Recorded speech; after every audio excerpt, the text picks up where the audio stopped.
can have up to 3 mature plants, but perhaps 6 growing. Is that correct? Yes. Do not doctors dispense medical marijuana? Doctors do not dispense medical marijuana in the state of Illinois, sir. Can they? In other states, let's put it that way. You're talking about under the bill, sir, if we pass the bill? It's a general question. Cannot doctors dispense medical marijuana? No, I don't Perhaps believe not so. in Illinois, but do they in other states? I don't know about other states. Perhaps yes, perhaps no. But this bill will not allow for that to happen. Because Why not? Because under federal law, a doctor can't even prescribe medical marijuana. So it would strain my imagination to think that a doctor could hand out medical marijuana. So we're going to say, all right, here, start growing your plants. Do we? What the give them doctor is going to say is, Mr. or Miss Patient, you're sick. I've tried dozens of other combinations of remedies to make you feel better. You have a debilitating illness. Perhaps you're 75 years old and you have fatal colon cancer. The doctor's going to say, this is a product I think will help you. Here's a piece of paper that will enable you to get a license. After you get the license, you go get the plants. You take care of the plants yourself. Where do you get the plants from? From a dispensary, sir. Ah, so is now Illinois going to have a new agricultural product? Illinois is going to have a limited number of dispensaries also licensed by the Department of Public Health. They will determine how many dispensaries we will have. Are we going to subsidize that agricultural product? I don't think you really want an answer to that question, sir.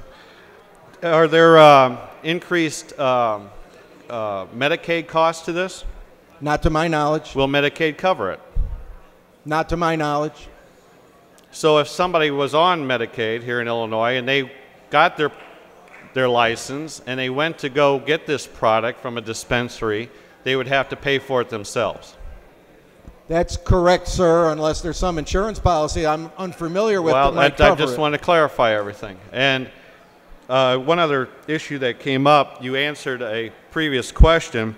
In your legislation, Section 40, subsection B, if the department fails to issue a valid registry identification card in response to a valid application or renewal submitted pursuant to this act within 20 days of its submission, the registry identification card shall be deemed granted, and a copy of the registry identification application or renewal shall be deemed a valid registry identification Mr. card. Ramey, you haven't read the whole section. Prior to that, it refers to if the department does not create rules. Correct. Only if the department does not create rules.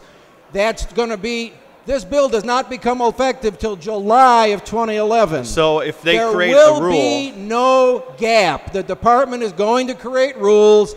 Day 1, July 1, 2011, there will be rules. No patient will get a license without going through the department. that is correct. So even if the 20 days pass, regardless if these rules are applied or not, then the application does not become the card? No, the bill that says only if the department has not created rules. It's put in there to make sure the department creates the rules, Okay. and they will. Are you clear on that?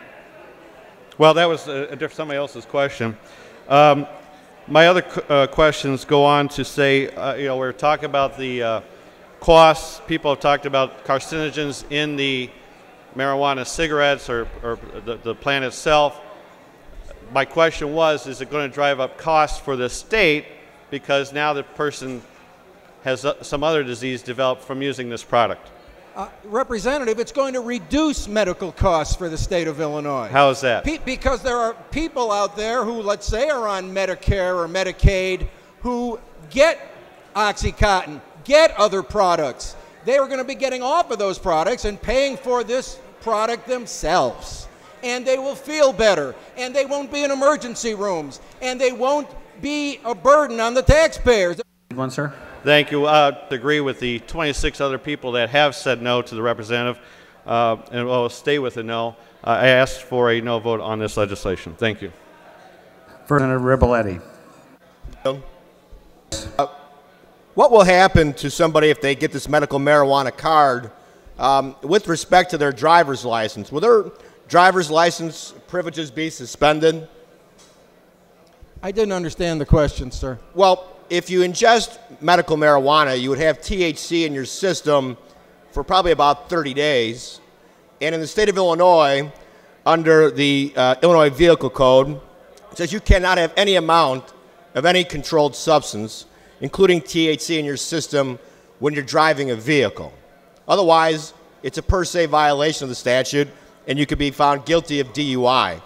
If a person was to have this medical card, would they be able to maintain their driver's license? The answer is yes. But they would not then be able to drive if they were using the medical marijuana. So wouldn't we want to protect the public from keeping them off the roads because they would be in violation of the DUI statutes? Sir, it is not my intention in this bill to allow people who are impaired to drive.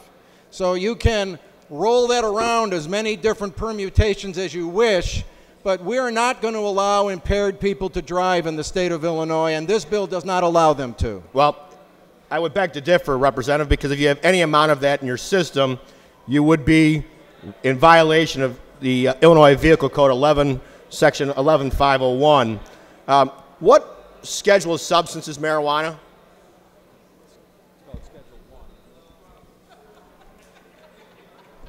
You talking about under federal law, sir? Yes. Whatever the highest level is. Schedule 1? That would be it, sir. And it's a Schedule 1 substance because it has no medical value. Isn't that true? No, that is not true, sir. It's a Schedule 1 because years ago when they made it a Schedule 1, no one had really studied how well this works for some people. And the folks in Congress and the folks at the Food and Drug Administration have not done necessary research to prove otherwise. And therefore, what they thought was true 20 or 30 years ago, we know not to be true today. Why hasn't Congress acted on that then? Well, you know what? I'm not in Congress. You aren't in Congress. We're only here. I understand that. I appreciate that. What about Marinol and some of the other substances that are derivatives? Those have already been legalized. They're already in use. Why isn't that sufficient? It's sufficient for some people and not for others. And for those for whom it's sufficient, a doctor will prescribe it. For those for whom it is not sufficient, we need this bill. Does your bill also state that you cannot deny somebody visitation if they are using medical marijuana, if there's a child custody issue? Bear with me.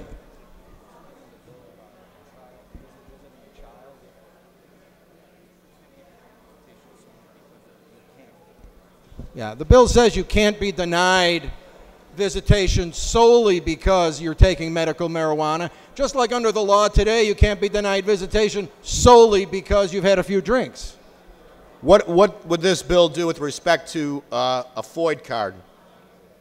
Would a person who has this medical marijuana card be able to still possess a firearm, have a FOID card? Yes.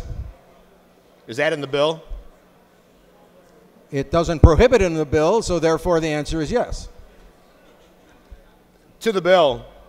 Ladies and gentlemen, marijuana has no medical rationale or basis to be used to treat any conditions. There are already sufficient medical ways to treat pain, to treat suffering. We have Marinol. There are other substances that are available out there.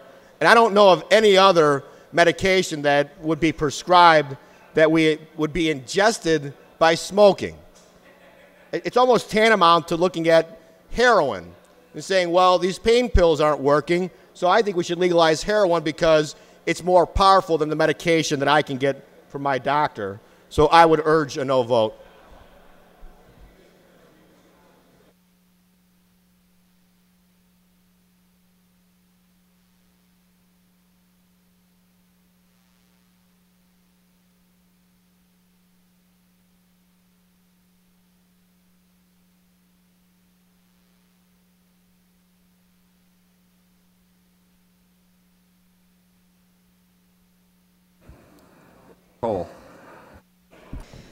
Thank you, Mr. Speaker. To the bill. I think I might be one of the last